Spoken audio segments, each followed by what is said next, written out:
Esse quadro aqui mostra, aqui ó, você vê que bate com balanço, as receitas foram 229 milhões, foram 19% de atletas, 17% da nossa torcida, né? Veja como é que o nosso marketing é ruim, né? Nós temos uma torcida que compra e é ativa, olha aqui, ó, né? A nossa torcida praticamente bateu com nossos atletas, com venda de atleta. Ou seja, a nossa torcida foi tão importante em 2017 quanto a venda de atleta. E eu ouço algumas pessoas da gestão dizendo, não, o time tá mal porque a torcida vai lá e xinga. É, a culpa é da torcida, né?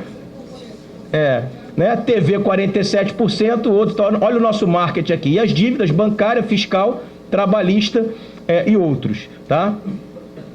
Enfim, isso aqui mais uma vez, curiosamente, você vê que não, né, os números batem.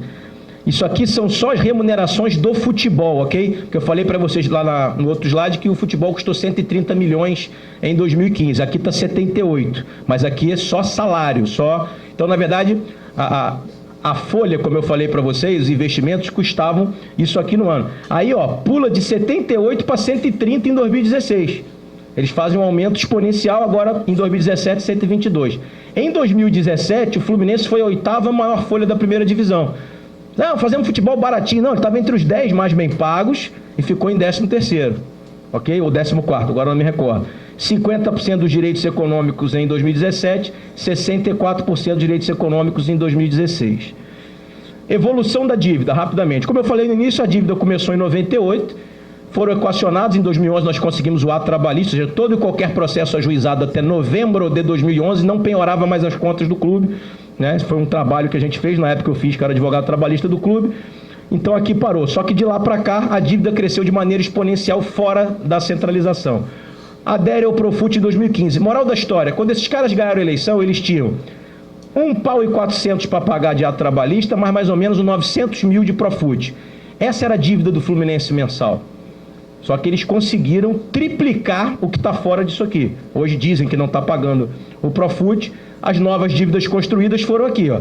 Dívidas trabalhistas fora do ato, não pagamento do Profut, e aí o que gera uma situação caótica de penhoras, bloqueios, inviabilização de fluxo de caixa. Então quando a gente fala assim, eu vejo muito torcedor me parar na rua, como é que eles vendem jogador, entra dinheiro e não paga o salário? Por isso, pô. Porque morde, como mordia na época. Eu entrei no jurídico do Fluminense em 98. Na década de 2000, né, a gente tinha penhora na renda do jogo. Invariavelmente eu não vi o jogo, eu ficava na sala de arrecadação porque os oficiais de justiça bloqueavam as nossas receitas em 99, 2000, 2001, 2002, enfim.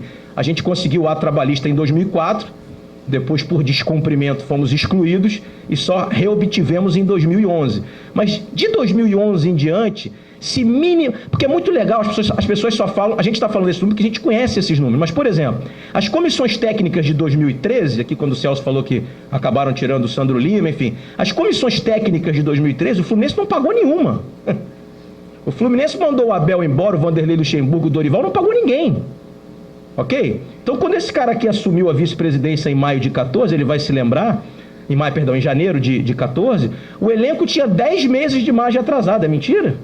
Aí ele renegociou para pagar uma presente, uma antiga, saiu da vice-presidência, eu entrei, ele me entregou o acordo, eu fui no financeiro, ordem do presidente. Isso aí foi um acordo feito pelo Tenório, nós não vamos cumprir. Eu falei, como assim, cara? Esse acordo não foi feito pelo Tenório, esse acordo foi feito pelo Tenório investido no cargo de vice-presidente do Fluminense. Eu quero cumprir o acordo. O Fred tinha 20 meses de margem atrasado quando a gente era vice-presidente. Por quê? Porque houve um projeto da gestão na época que era não pagar a imagem dele, da parte do Fluminense, porque ele ia ser vendido na Copa. Aí eles iam fazer essa troca de cebola. Então você imagina, esse cara administrou um elenco com a parte do Fluminense 10 meses atrasado. E a gente depois... Então essa dívida ela estoura hoje, mas ela não é só de 15, 16, 17. Essa dívida é do... Assim, eu sempre falo isso para todo mundo, eu sou justo. Os 2 primeiros anos da gestão do Peter, lá 2011 e 12, eu acho que foram 2 bons anos. De 2013 em diante, né, as loucuras e essas questões de fazer as coisas sem consultar os profissionais, enfim, o clube realmente entra num declínio muito grande, né, e aí está aí a prova do estouro no caixa do clube, no fluxo de caixa. Por que tem que ter clube de futebol? Fluxo de caixa. O Fluminense hoje não tem fluxo de caixa, porque a quantidade de penhoras é excessiva. Vocês devem estar vendo aí essa semana, saiu ontem, anteontem, fomos penhorados porque o Levir Coupe, o advogado Levir Coupe, conseguiu processar num processo que nós tomamos uma revelia. Nós não fomos nem na audiência, né? Um negócio que era 700 mil virou 3 milhões. Ok? Aí aqui mais assustador ainda, a gente vem caindo no ranking de receita total. Ok? O Fluminense hoje é o 11º clube no ranking de receita total, tá? Isso aqui é 2017, ok? Até 2017. Você vê aqui, ó, olha o que eu disse para vocês, ó. 80 milhões em 11, 151, 124, 122, 180, 293, ou seja, aumentou exponencialmente na mão deles.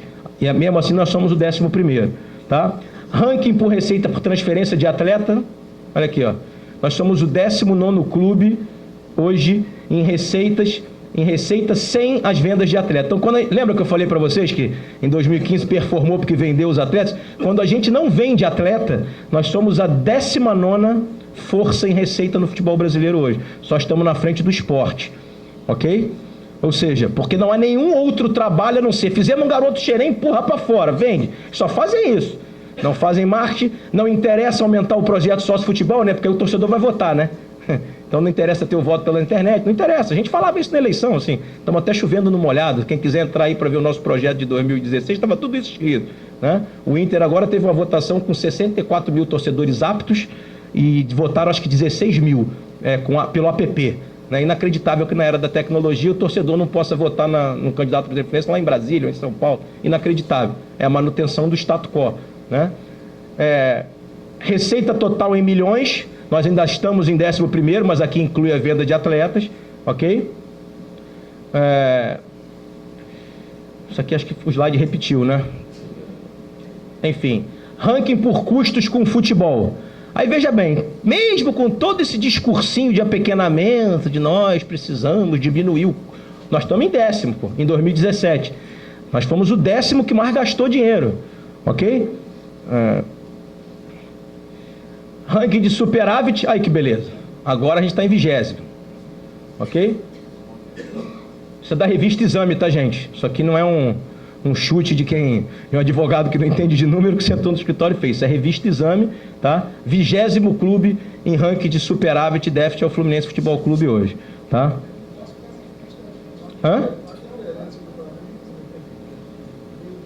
Tá? Ranking por custo com futebol, tá? Isso aqui já foi, repetiu. Vamos lá. Aí eu botei algumas matérias aqui para você ver tudo que a gente está falando, que o Celso falou, que o Ricardo falou. Isso aqui eu coloquei na palestra do ano passado, que foi uma matéria que saiu no início de 2017, o Grêmio dizendo que ia aumentar o investimento no futebol, porque ele precisava performar e ter receita, foi campeão da Libertadores. Ok? Aí eu botei, ao final a folha do Grêmio chegou ao patamar de 8 milhões mês, não incluída a comissão técnica e jogadores emprestados. Durante a campanha para presidente do Fluminense, que muitas pessoas me perguntavam, qual o número que você acha mágico assim? Eu disse, olha, pelo que a gente teve no futebol, pelo investimento que a Unimed fez, pela época que eu estive lá, que a folha era 5.900, a gente, tinha muita dificuldade, um clube do tamanho do Fluminense, eu acredito, para ele ficar ali entre os 6 e disputar os campeonatos de mata-mata, eu acho que ele tem que ter uma folha entre 7 e 8 milhões, incluindo encargos que eu estou dizendo, né? Que é o que gastam esses clubes que ficam ali entre os 6, o Atlético, o Santos, enfim, eu sei porque eu conheço bem esses números, porque eu trabalho no futebol, enfim, conheço muita gente, eu tenho acesso aos números, que é um número muito distante dos 15 milhões que gasta o Palmeiras, né? Então assim, isso aqui é pra gente ter dignidade e aí para fazer a diferença com o sócio futebol, com a torcida no estádio. Então, como bem disseram os dois aqui, não tem ninguém defendendo aqui uma vara de condão, vamos arrumar um caminhão de dinheiro e vamos montar um time do Real Madrid. Não, não é isso. O Fluminense passa por enormes dificuldades. Aqui estão alguns dos caminhos que a gente acha que podem nos tornar grande novamente. Palmeiras, em razão do seu investimento, arrecadou 258 milhões em 5 meses. Isso é uma matéria de junho de 2018, né? Porque quem não tem jeito, já ganhou 3 campeonatos brasileiros, ele compra e vende jogador sempre no topo. Então, realmente, vai faturar 30 milhões pelo título do brasileiro, a CBF tem direito a 18 milhões da Crefisa, mais 12 milhões pela conquista, segundo o contrato entre o Clube Paulista e a patrocinadora.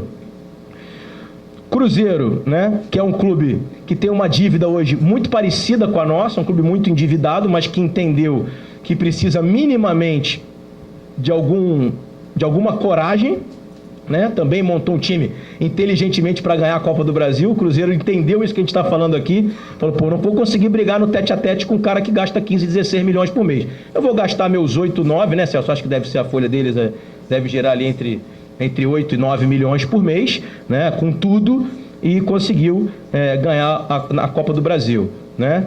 Aqui o que ele venceu, né? Ganhou 50 milhões pelo título, 2,4 nas oitavas, 3 aqui, mais 6 pela participação nas semifinais, tá? Investimento no futebol alavanca, ou seja, os clubes de faturamento médio precisam investir mais no departamento de futebol para aumentar suas receitas com conquista. O Fluminense faz o inverso. Eu falo para esse cara, às vezes, a gente está conversando assim, eu falo, o Fluminense é um clube muito de vanguarda, os caras não entendem nada. Quer dizer, tem 20 clubes na primeira divisão. Todo mundo empresta os seus jogadores para os clubes menores e faz reserva de mercado. Então o Corinthians empresta o jogador dele para o Criciúma, o outro tem um time B do Campeonato Goiano. O Fluminense é o único clube que tem um clube na Eslováquia. Porra, será que ninguém olha para esse troço? Quando os caras faziam campanha, eu dizia assim, pô, não é possível que ninguém vai fazer essa pergunta. O jornalista falou assim, amigo, deixa eu fazer uma pergunta. Corinthians, Palmeiras, Cruzeiro, ninguém tem um time na Eslováquia ou na Europa. Que máximo que as pessoas têm uma parceria com o Barcelona, com o Porto, com o Benfica. Aí vocês foram fazer um time num lugar onde ninguém conhece, num campo com um negócio de madeira. Por que vocês não pegam os jogadores e botam aqui no Tupi de Juiz de Fora, ou sei lá, no time do Campeonato Goiano, que nós vamos poder ver, eles também, a gente sabe onde estão nossos ativos. Não, eles esconderam num lugar onde ninguém tem. Então eu penso, pô, o Fluminense deve ser um clube vanguardista, vai sair disso aí um negócio espetacular. Não. Tá lá, continua lá, não acontece nada, o jogador Ivan, o Igor Julião vai, volta, vai, e, porra, o Fluminense não consegue nada, né? E aí é a mesma coisa, todo mundo que tem mais ou menos a mesma dificuldade que nós faz o quê? Vai lá e tenta dar uma reforçada onde? No core business, vou aumentar meu futebol um pouquinho para ver se eu ganho um dinheiro. Não, a gente tira. Então, ou nós somos muito vanguardistas, ou nós somos hoje o pior clube do futebol brasileiro em termos de gestão e administração. Eu acho que é o segundo item, né? É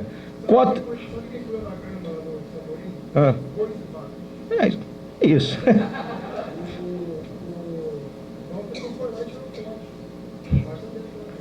Cotas de TV para 2019, só para vocês ficarem assustados, ok?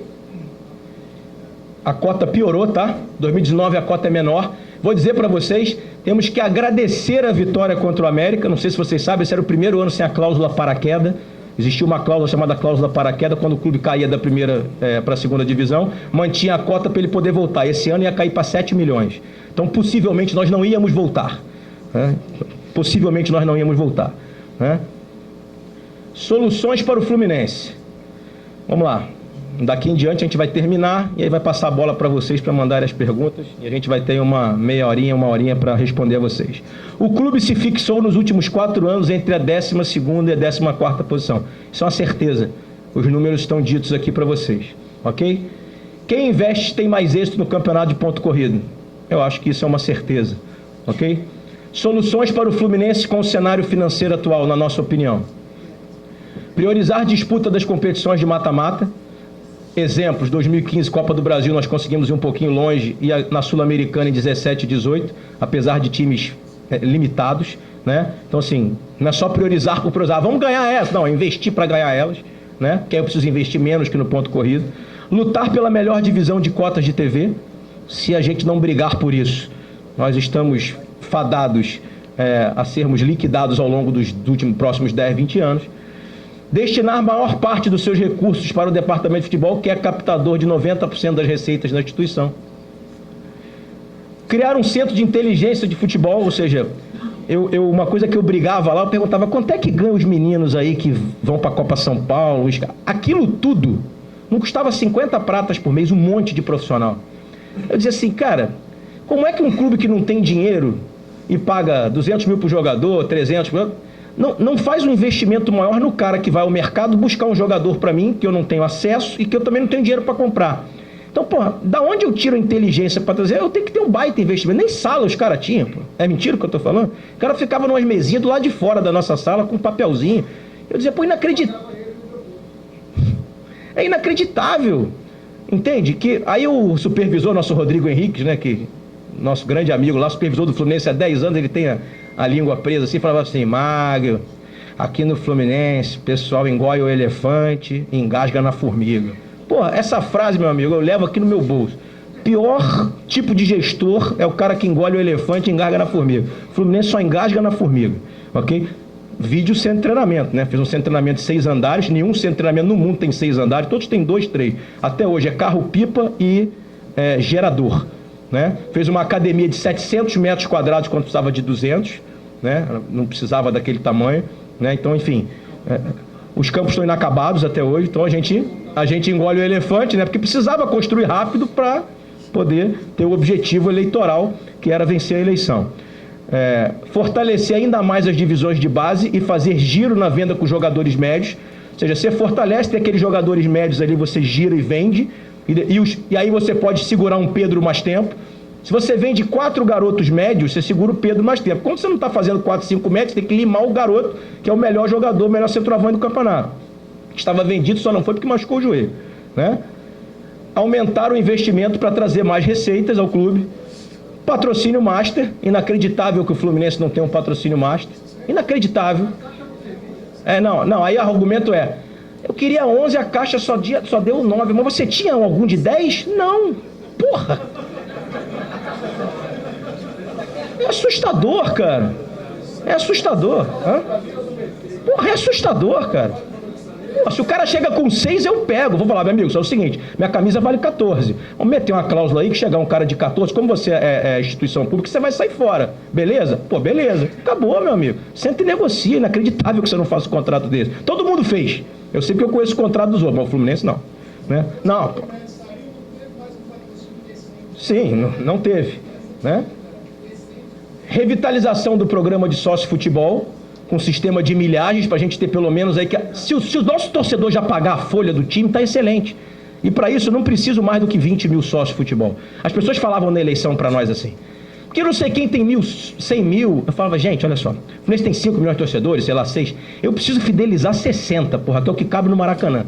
Se eu tiver 60 mil caras, como vocês que estão aqui a essa hora, preocupados, porra, tá excelente, cara. Então vamos trabalhar para 60, não vamos trabalhar para 200, porque eu não preciso ter 200. Eu preciso ter 60, 50, 40, ok? E valorização e melhor venda dos seus ativos, que o Fluminense é, sem dúvida alguma, o clube que pior vende jogador no Brasil. Eu acho que todo mundo sabe disso, né? Não sei se vocês viram ontem, para encerrar, já vai acabar mesmo, é o último slide. O Renan Lodge, que foi o menino que perdeu o pênalti do Atlético Paranaense, o cara perguntou, e aí, tá de saída ou vai ficar? Ele falou, meu amigo, amanhã tem a reunião com o presidente, quem decide é ele. Dizem que já tem proposta por ele de 20 ou 25 milhões de euros e ele falou que o presidente ainda não sabe se ele vai sair. O Atlético Paranaense, você chegar com 4 milhões de euros no Fluminense, você leva uma cesta. Né? Então assim, gente, muito obrigado a vocês. Eu queria deixar um último recado aí. Alguns torcedores nos pararam no Maracanã, no último jogo que nós fomos juntos, o Ricardo, o Celso nesse dia não estava, e aí vieram falar sobre soluções, sobre estádio. Pelo amor de Deus, assim, mesmo que a gente não esteja disputando na frente, a resposta que eu dei pro torcedor foi, você tem um apartamento? Ele falou, tenho. Você tem filho? Ele falou, tenho. Eu falei, vem cá, você tá com tudo em dia na sua casa? Escola da sua filha, o plano de saúde, blá, blá, blá. Ele falou, claro. Eu falei, se tivesse tudo atrasado, a escola da sua filha, o plano de saúde, não tivesse comida na geladeira, se não tivesse botando gasolina no seu carro, você ia comprar outro apartamento? Ele falou, não. Eu falei, porra, pelo amor de Deus, cara. Assim, é óbvio que a gente pode ter um estádio, deve ter um estádio, temos que pensar nisso, mas um clube que perdeu a sua alma, a sua essência, um clube que a torcida está sem gosto de ir ao estádio, ele primeiro tem que recuperar o futebol dele, ok? Para depois poder encher o estádio que ele acha que tem condição de construir. Mas a gente... aconteceu uma situação recente e eu fiz um paradigma que foi assim...